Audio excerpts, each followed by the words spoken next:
जिल्हा वार्षिक योजना सर्वसाधारण व जिल्हा वार्षिक योजना अनुसूचित जाती उपाय योजना अंतर्गत कार्यान्वयन यंत्रणांच्या प्रस्तावित कामांना प्रशासकीय मान्यता घेण्यासाठी 31 ऑक्टोबरपर्यंत मुदत वाढवण्यात आली आहे। या यंत्रणांकडील कामकाजाचा आढावा जिल्ह्याचे पालकमंत्री चंद्रकांत पाटील यांनी आज घेतलाय।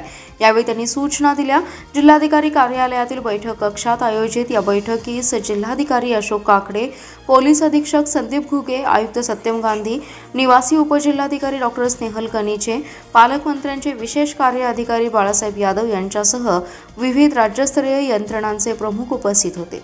सन 2025 ते 26च्या प्रशासकीय मान्यताप्राप्त कामे सुरू करण्याचे आदेश देऊन यावेळी पालकमंत्री चंद्रकांत पाटील म्हणाले, जिल्हा वार्षिक योजना अंतर्गत कामांना योजनांना प्रशासकीय मान्यता देण्यासाठी सप्टेंबरपर्यंत मुदत होती। त्याला 1 महिना मुदतवाढ मिळून जिल्हा वार्षिक योजना अंतर्गत सर्वसाधारण, अनुसूचित जाती उपयोजना आणि आदिवासी उपयोजना, बाह्य क्षेत्रातील योजना अंतर्गत जिल्हास्तरीय कामांकरिता तांत्रिक आणि प्रशासकीय मान्यतेसाठी 31 ऑक्टोबरपर्यंत मुदत वाढवण्यात आली आहे।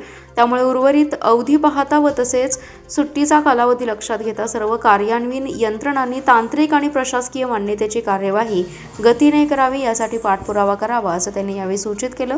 यावेळी पालकमंत्री पाटील यांनी जिल्हा वार्षिक योजना अंतर्गत जिल्ह्यातील विविध राज्यस्तरीय कार्यान्वयन यंत्रणा, जिल्हा परिषद, पोलीस दल, महानगरपालिका व नगरपालिका यांच्या कामांची तांत्रिक आणि प्रशासकीय मान्यतेची सद्यस्थिती, अर्थसंकल्पीय तरतूद आदींचा आढावा घेतलाय।